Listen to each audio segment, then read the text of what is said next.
Welcome to a Bullet Point Nation live stream post-election special. I'm about to lose my mind up in here. Judd Dunning, how are you? Boom chakalaka. I'm losing my mind as well, Michael Loftus, on the West Coast. Good to see you. We have got the nation covered from New York to LA and all the bullet points in between. We're going to be running down 4 big stories. We're going to give you the inside scoop, the things that you need to know that no one else in the mainstream media is talking about. And guess what? We're going to throw in a wild card at the end. This week's promises to be delicious. Judd, what are tonight's bullet points? I love it. Bullet point number 1, New World. Boom. Thank you so much, producer. New World Disorder. Stop the steal. Stop socialism. Stop the Great Reset. What the heck is going on? Wow, that was a lot of words. Bullet point number 2. This is we always do. Peaceful, pro-Trump, in-person passion in D.C. and nationwide, and BLM and Antifa are back, Jack. Woo! Bullet point number 3. There's a new president-elect in town, maybe, and he and the New Mexico and Oregon Democratic mayors and governors are shutting it down. But why?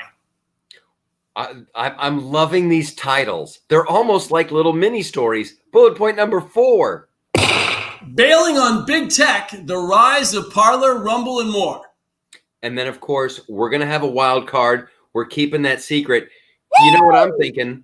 This would be a really good time to run a sweet, sexy graphics package. Hit me.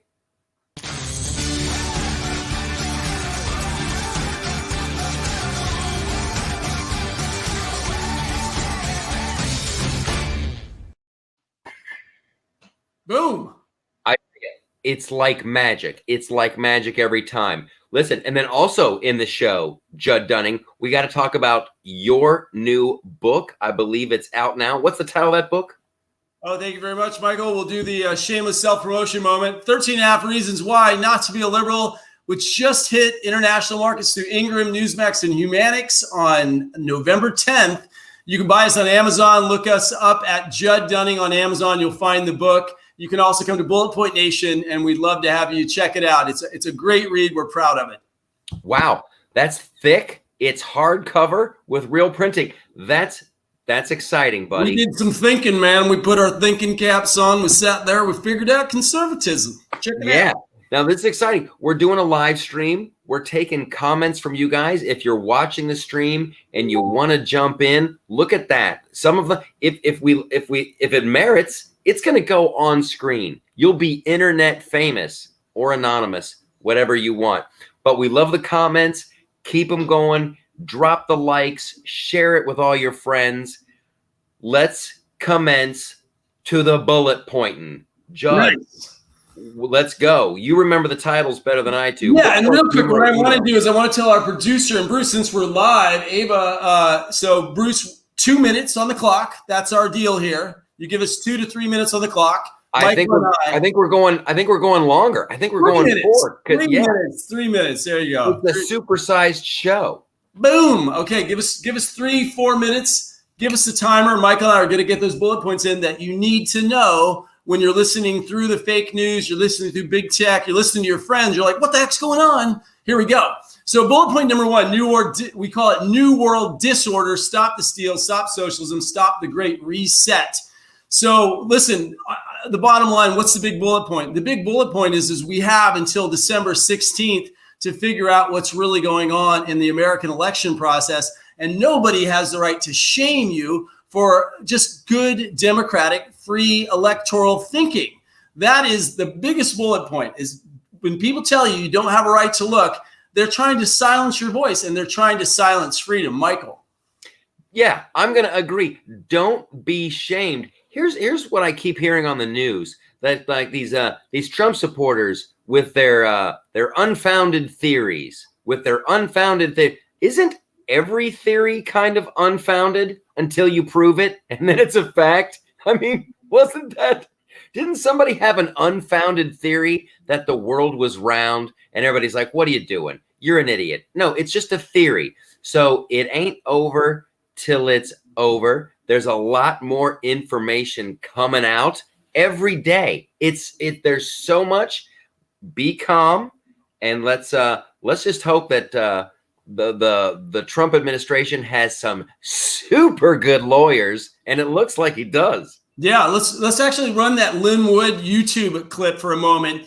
I mean, this guy he's heading the charge. He's saying we've got the litigation in all the states. We've got a multi-level thing going on with the Dominion or whatever the election tampering devices are. There's a different company that owns it out of Germany. Do you have that clip, producer Bruce? And then all of a sudden, every network, including Fox News, started doing what they do best. They started lying to the American public. And they took a victory from Donald Trump and they called it a lie. They took a defeat from Joe Biden and lied and said he won. And they sent you to bed turning off the count of the vote so you could wake up the next morning like I did and go, what happened? What happened? There you go. I mean, I thought Lynn put it great. I think Fox had a very balanced approach. There are a lot of guys that are really calling out the election properly there. So, but more importantly, overall, it's like we all went to sleep and then we woke up with a different result. We all know it. And now the gaslighting is getting worse and worse and worse. And Lynn, by the way, is leading the charge. And if you saw, there's a great breakdown last night, Michael, the bullet point we need to know is there were 14 personal depositions that Rudy Giuliani has in hand that are people in the polling place saying, I was told to change the ballots. I was told to move the addresses. I was told to refile. I mean, and how can we say there's no election fraud? 14 depositions. That's the other thing. It's like when you go, hey, here's proof that like dead people were voting. They go, it's going to happen. And that's not enough to overturn it. So like, what do you like? How much fraud is okay? That's what it's always weird when you're arguing with someone on the other side of the aisle. Like right now, if one person dies of COVID, that's horrible. We have to all lock down. Well, you're okay. Well, one person fraudulently voted, and they're like, oh, well, it's going to happen. It's going to happen. It's just so weird. You can't pin them down. There's multiple instances. There's bad ballots that are coming through. There's signatures that aren't matching. Who knows what other shenanigans are up. And then you've got the Dominion voting machine. And I think we were talking about this the last time we were together. That scorecard and hammer. They're talking about dropping some serious information. There was a segment on Maria Bartiromo where one of Trump's lawyers was saying, I don't ever make accusations that I can't prove. And supposedly later on this week, it's all coming out. She's going to release the Kraken. And I am ready. Amen. You know, it's interesting because the company that actually owns Dominion, the one in Germany that was actually raided, if you go to the owners on there, the owners are related to the Clinton Foundation. So they're saying, how long has this been around? Because the claims are that we've been influencing elections for a long time through America, through our CIA, which is just known information. Now, suddenly, when it's applied to our own system, it matters. You know, it's an interesting thing. It came up, Rob asked me on our other show. He said, do you think that red states were tampered with? Maybe during the Bush administration. And the more that we see the Bushes coming out against Trump and being anti-institutional, this system may have been around for a long time. But where Giuliani said so clearly last night in his video, he said what happened is Dominion didn't work because the landslide was too big. So then dead voters. I mean, Huckabee came out and she said, why have millions of people only voted for the president? Who do you know that goes to vote in the elections and only votes for the president and leaves everything else blank? Right. And then how many House seats were flipped red? So we're supposed to believe people either just went, I'm voting for Biden and that's it. Or they went, you know what, I'm going to vote for Biden, but then I'm going to go over here and vote for the Republican for the House. It just doesn't pass the smell test. Donald Trump knows it and he's tweeting about it. Imagine that. Show that Dominion quote, why Mike's saying that. Go ahead and read that, Michael. We got Donald Trump. I'm going to do my Donald Trump. Dominion deleted 2.7 million Trump votes nationwide. Data analysis finds 221,000 Pennsylvania votes switched from President Trump to Biden. 941,000 Trump votes deleted in states using Dominion voting system. Switched 435,000 votes from Trump to Biden. Boy, if he can back that up. If they can back that up and prove Bring that down, Bruce. Bring that down. that is a game changer. Yeah. Hey, man, Christopher Walken snuck into your Trump a little bit there. It was like, Oh, that's my thing. When I'm on stage, 941. when I'm on stage, I tell everybody, I'm like, I can't do a Donald Trump impression, so I do Christopher Walken instead. I loved it. So let's get into bullet point number 2. All right, bullet point number 2. Bring it up. Great. Producer. All right. Peaceful pro-Trump in-person passion. I mean, it was amazing. So many came to the event in Washington. Go ahead and throw the tweet up there to Freedom Pavilion, where so many passionate followers of the president came out. If you have that tweet, Bruce, we can see the picture. So it was just amazing. There were a lot of people there. It was packed. People descended. And it wasn't just there. It was across the nation. And this is the support level. And this will go back to our first point, Michael, is that this many people just want justice and clarity in the election. So think about this amount of people want to know whether or not the electoral process was contaminated. But it was peaceful. It was amazing until the end of the night. It devolved, and it devolved once again by the left, because conservatives don't riot and steal. Yeah, it was very funny to me. Not funny, ha, but funny that they knew this rally was going to happen. They knew a boatload of conservatives were going to come out, and I didn't see any shop owners boarding up their windows, closing. I didn't hear about anything like that happening. This is like it's shades of the Tea Party, and that's my big bullet point for this. These are not like Trump supporters. Yes, they support the president, but these are also the same people who comprise the Tea Party. There are millions and millions of America. Our numbers are growing. Right now, there's 72 million who voted for Trump. These are people who just want, there's not two sets of justice. There's not two sets of law. If you do a criminal activity, you should get punished. And it's not hard to figure out what the appeal is here. And I have bad news for Joe Biden and his supporters. The Black Lives Matter and the Antifa that was just an idea was a lot of violence from them last night for just being an idea, for just the idea. They were actually quite physically violent. Yeah, it's pretty amazing that these guys only burned down like places that they won't work, right? These are the Occupy Wall Street guys just looking to raise hell. They're out on the streets, man. I mean, look, Trump was a law and order president. I mean, he smacked MS-13 down to MS-3. I mean, this guy was like an animal, everything he did. If you want to look at what our future could be under Biden, go ahead and run this video. And this is what happened at the end of the night when BLM, and it's true, BLM and Antifa do have to be separated because there are some good people in BLM, not in Antifa. Yeah. But do you have that video, Bruce? Let's run that. No, I don't have it up. Okay, we'll bring it back. But essentially, this beautiful old guy was on his bike with a Trump T-shirt, and a bunch of young kids just came and beat the tar out of him and disgraced him and kicked him on the ground, and just because freedom of speech. So there's a war on freedom of speech. There's a theme with the left. The left through social media is censoring. The left in politics is gaslighting. The left on the ground is attacking. I thought you had a video clip of the couple in the cafe last night that got attacked by fireworks. Because that's another very powerful message when a bunch of people are screaming at you and they tell you, if you don't raise your fist in the air, we will beat you up. And those are the anti-fascists. If you don't make this pseudo Hitler salute, we will beat you up. The irony is completely lost on these people. They need to sit down and watch a lot of movies about World War II. They really do.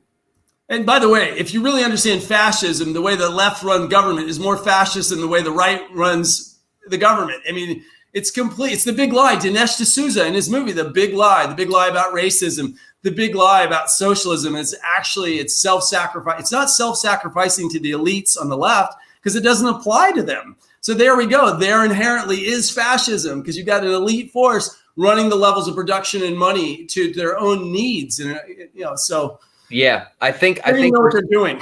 For something that is just an idea, Antifa, it's just an idea. Boy, it's crazy how they're capable of such physical violence and sucker punches. A lot of sucker punches from Antifa. I see a lot of video where just like people just get blindsided. That's not a fair fight. I want a fair fight. Bullet point number 3.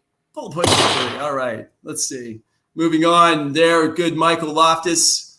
Bullet point number 3, there's a new president-elect in town, maybe, and he and the Dem governors are saying, lock it down again, America. But why? And what's up with Pfizer right now? So we're talking about COVID. We're talking about the Biden team. We're talking about the handling the pandemic. Interesting enough that some of the people on the Pfizer board were actually related to IBM, which were the major donors to the Democratic Party and the Biden platform. Interesting they held it back. Interesting that they said that Project Warp Speed had nothing to do with their timeline. Yes, it did, because they were competing with the other guys that took primary money. And yes, they actually took government direction. So there's a complete distortion about the cure. And now Biden's trying to claim that it has something. He's not even in office yet. He's trying to claim it, right? And now we're going right down to, oh, well, Biden's coming in. Let's go ahead and start locking down. And New Mexico and Oregon and other states that know that Trump is going to pull federal funding back from it because it could be Biden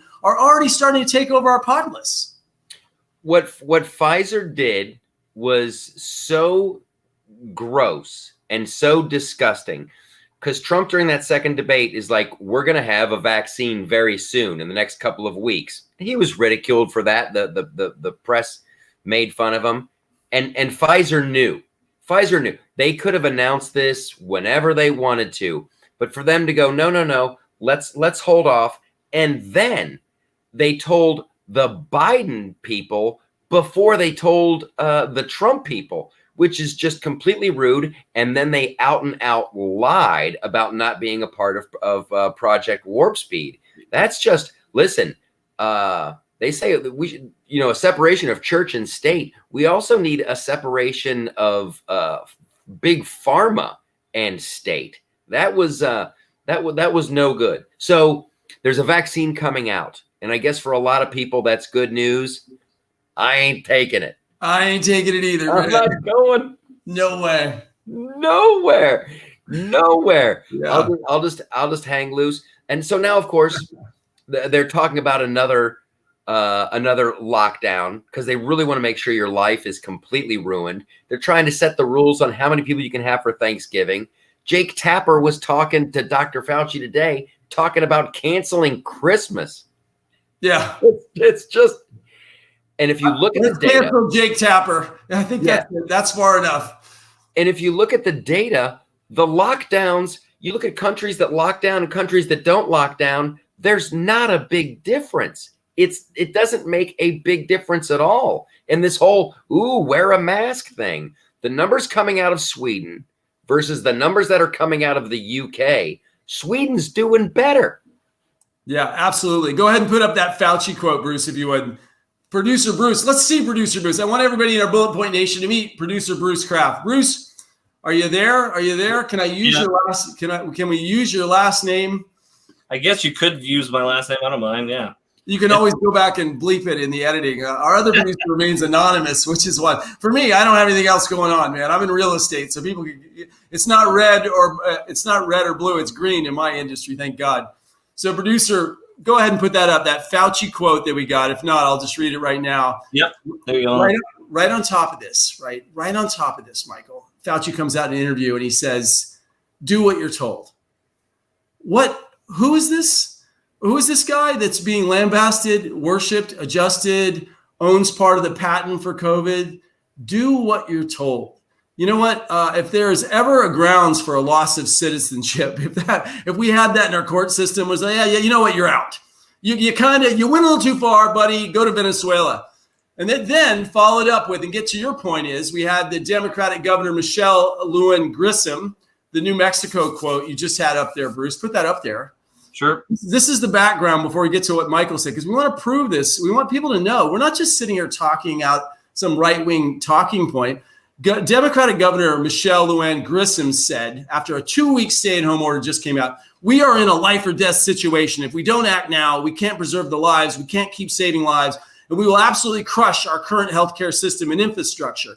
Then we go over to Oregon, same thing, followed suit to Biden, playing over to Pfizer, said Kate Brown ordered a 2-week freeze starting Wednesday. All businesses will be required to close their offices to the public and mandate work from home to the greatest extent possible. Those are full Australian level shutdowns happening. And then, Michael, you're referencing Sweden. And there were 3 different lockdown studies that just came out that Bruce also has on the screen. And let's make sure that our followers know why we're saying this. We're not just some like basement rebels here. It says, go to the first one. Speak for yourself. Yeah, right where you are. Aren't you a high rise level? I'm a back garage, and you're a high rise level. Okay, go to the third quote about lockdowns, and they say here from the University of Toronto and University of Texas, lockdowns made little difference in the number of people who died from coronavirus, a study has claimed. Researchers of Toronto and University of Texas found that whether a country was locked down or not was not associated with COVID-19 death.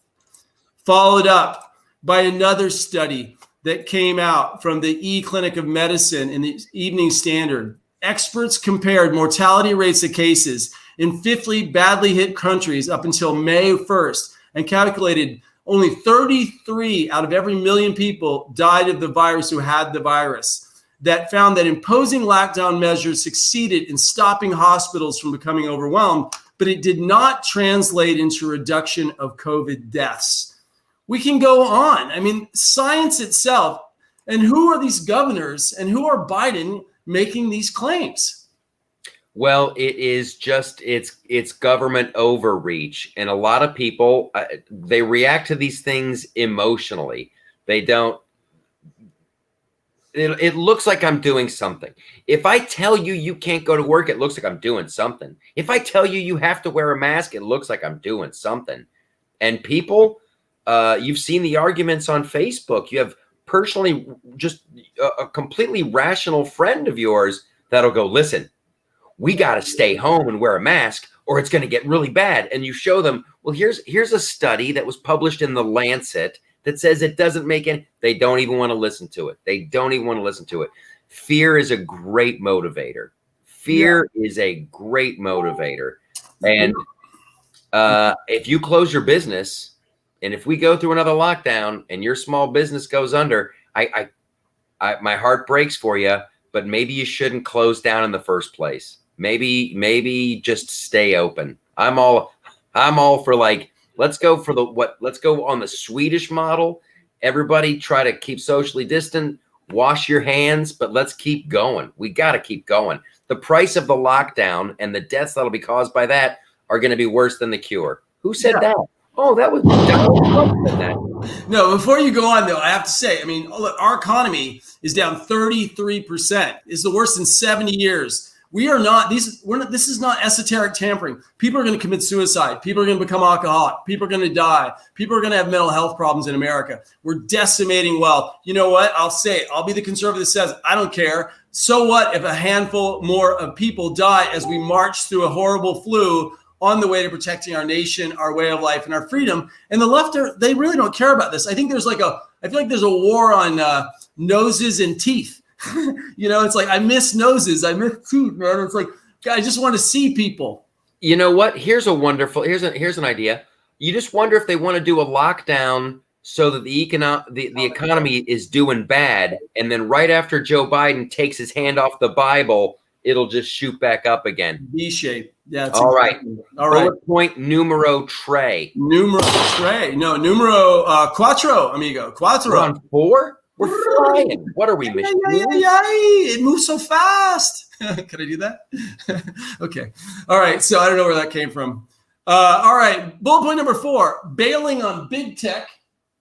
All right. The rise of Parler. Another one. Boom. And Rumble. and more. I'm using all my bullets on this last one. So, Mike, here we are. It's been about a year of our show. And we've been predicting censorship. We've been predicting a loss of free speech. We've been silenced. We've had to send in our documents, our passport, our driver's license, verification of our bills just to be on Facebook. We've had 75 marketing boosts rejected on like 75 shows. And now here we are in the middle of big tech censorship, and people are finally waking up. I think you and I are time travelers. I think we were ahead of the curve a little bit. What do you think's going on with big tech and this explosion? What's next? Well, they're going to have to keep us down. They're going to have to keep silencing dissent, because so far, if let's say the election stands, let's just say, put on your imaginary hat and go, okay, so it's President Biden. The Washington Examiner just did a story about a poll where I think it was almost 7% of people who voted for Joe Biden admitted if they would have known about the Hunter laptop story, the Hunter Biden laptop China thing, they wouldn't have voted for Biden. They wouldn't have done it. So with Twitter and Facebook squashing that story, they helped get Joe Biden elected. They had their personal preference. The people who run these big tech companies, these social medias, they lean some way politically, and so it looks like it worked. So who knows what they'll want to do next? But they won't want people like us calling them out. 15% of people who voted for Joe Biden don't even know why they did it. Yeah, they actually did that Google study. Well, how can I change my vote? Remember that? After that was real. After the laptop came out, people were like, is there any way I can change my vote? But that's bearing. Michael, this is not about just free speech. This is not about Trump. This is about we were almost there in the second term of a president who was going to take down the elite class. Like there were things that Bush might have done, right? There's things that Obama definitely did. 25 known scandals. There's the Biden family. There's the Clinton family. Come on, we're America. If you're elected office and you do something wrong, you should have double the penalty. You should go down. What about a little cherry tree? What about a little George Washington? Let's be the honest country. We're the morally relativist country of the millennial pot smoking class. Do I want to be that old dude? But I'm worried. I am worried about what's next, man. Well, maybe that's why Matt Drudge went from being a pro-right publication to now leaning left. Maybe Drudge has something like it is. Listen, having that big D in front of your name is like a get out of jail free card. You can just go down the list of scandals. The weaponization of the IRS, nobody gets in trouble. The FBI and the FISA reports and the CIA, nobody gets in trouble. People come up and they lie and give testimony about Kavanaugh and the Supreme Court. Nobody gets in trouble. You got the Durham report out there right now. Nobody's going to get in trouble. It seems like you can just do whatever you want, and that ain't good. That ain't good. That ain't good. And we have the stats too, which is interesting. What's going to happen next? So here's a bullet point I just want to bring up. What people don't realize is that the left is government control, and even though big tech is backing the left, they say that Section 230 and the control of media by the left may even be greater than the right, even though we were trying to bring in the antitrust laws and we're going to break up the monopolies, that the left may end up actually controlling media worse than if the big tech had backed the right. So they're actually kind of betting against themselves. There's a lot of analysis of whether they're going to do that. Yeah, it's always completely ironic. These people who vote, with their hearts and they think these wonderful things are going to happen. There's always unintended consequences. It always goes bad. I'm glad there's new places opening up. I'm glad that Parler's doing good. I'm glad that Rumble is taking off. However, I also don't want to just be shouting in an echo chamber. Bingo. That's boring.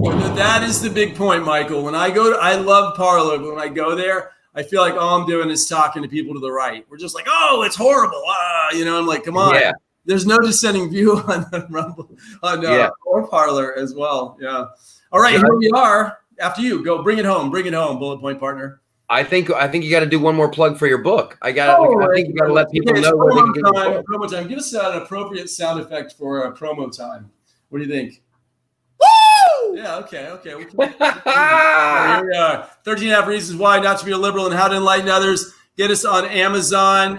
We've started selling. We've been on about, you can throw up that graphic, Bruce. Been on about 8 or 9 different radio shows. We're headed to Newsmax. This is a great book for those of you. Okay, we can drop that. So there's all the shows we're doing.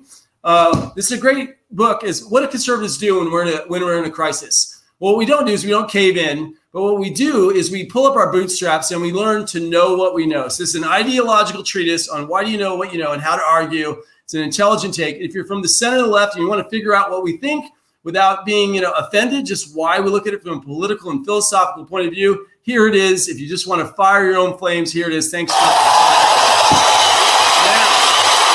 Now, more excitingly than the only thing that people remember me by in my life after I die is what Michael's doing for the 3rd time on Fox. Go ahead, Michael. Tell us about your new comedy special. We're excited to hear about it. I went down to Nashville, Tennessee, and did stand up in a club called Zanies, and we filmed it, and it's a lot of like pro America. It's wonderful. It's pretty funny.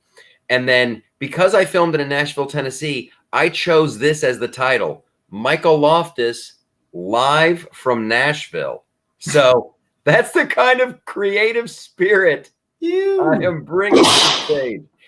It'll be coming out on Fox Nation very soon. When I get the exact date of when the special's gonna drop, as the kids say, I will let you know. That's why you always got to come back to Bullet Point Nation. You got to use that hashtag BPN. You got to go to bulletpointnation.com so you're up to date on this stuff, you guys. Amen. A special edition, too. At Bullet Point Nation, you can now catch some of Michael's The Loftus Party videos. Jump over to The Loftus Party. See his universe. It's amazing. It's funny. And you're great. So, okay. So now we're going to pivot from here to that special time, that sexy time. Yeah. Called The Wild Card.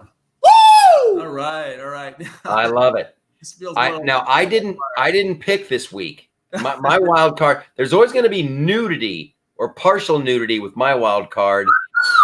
Thank you, Judd. You go for the weird stuff. You picked this week. What do you got? Well, I'm a passionate conservative vegan, and I've got some good news for you, people. Give us the video on this one. The McDonald's is going vegan, baby. So that's funny. So listen, it's really interesting. The one holdout in American culture is McDonald's, and McDonald's finally is introducing the McPlant burger. Now, a lot of people are like, wait a minute, Judd, you're a Republican. You're a vegan? Well, I'm a vegan because I got a bad stomach because I work so hard trying to make a lot of money to support a lot of people. I'm not a vegan because I care about animals. But I love animals, and Trump does too because he just passed the Animal Cruelty Act, which makes it a felon to hurt animals. So the right does love animals, but I would eat animals on a normal basis like Michael does from Ohio. I'm sure you come from a long background of meat eaters. Michael, let us know. What are your thoughts about America going vegan? I love how this got deeply personal about I don't know what your financial state of mind and why you're a vegan. I'm going to bring it back to McDonald's and the McPlant burger. First of all, McDonald's, you pay a lot of people money, a lot of money to do research and to name products. You came up with McPlant? What is that? That doesn't sound McDelicious at all. Yeah, it sounds like Robert Plant. No.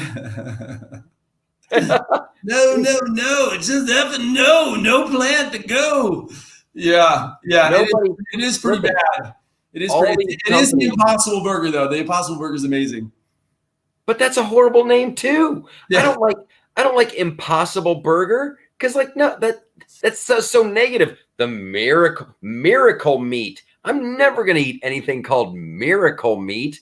And McPlant is what like a Scottish 5-year-old calls the fern that his mom told him to take care of. Hey, McPlanty, here's some McWater for my new McPlanty. It's a horrible idea. And stay true to your brand. For the love of God, McDonald's, you're already you sell yogurt in the morning. You sell salads all day long. Do you have to have a McPlanty burger? How about you bring back the Mac Jr.? Now, there was a sandwich. It was like a Big Mac, but smaller. I loved it. Bring it back. Well, they had to fill the gap from McRib, right? You study the McRib. That was the one. They went a little too far with the McRib. It looked like the little stack of ribs in there, but it was all just pressed meat. So now, it's the McPlant. Funny enough, people don't realize this, and I just want to leave this with because there's a lot of like cow flatulence shaming from the left, right? But America is 3.86% vegetarian. We are not India people. We are a meat-eating country. And vegans, by the way, vegans are 0.056. So you really don't have to, you can't really blame cows for climate change. And if you want to have a burger, have a burger. I can't top that, Michael. You were great this week. This was great working with Bruce. Bruce, come on the screen. Let's let everybody meet you. Are you video? Oh, there you are. Everybody, ladies and gentlemen, Timer. Wow. We just call him Timer now, which would be a graphic. But here's Bruce in the news studio at Bullet Point Nation. We're so glad to have him and Gary Long from Beck Computers, our media consulting company. They've been amazing. Mike and I get to take a show live once a week. What do you think, Mike? I like it. I really dig it. Having the videos is nice. Putting up the quotes is nice. There's a production value that America expects, and we deliver. You know what this show is, Judd? This is fun. It's informative. It's entertaining. This ain't no McPlant. This is McBullet Point Nation. McBullet Point Nation. Get your bullet point meat here. Ladies and gentlemen, thank you so much for coming to another show of Bullet Points. We're now running this at 1:30. We're going to be moving around to the week. Watch Bullet Point Nation on Facebook. Follow Michael at The Loftus Party. You can also follow our book at 13 Reasons Why. And we'll see you next week on Bullet Point Nation.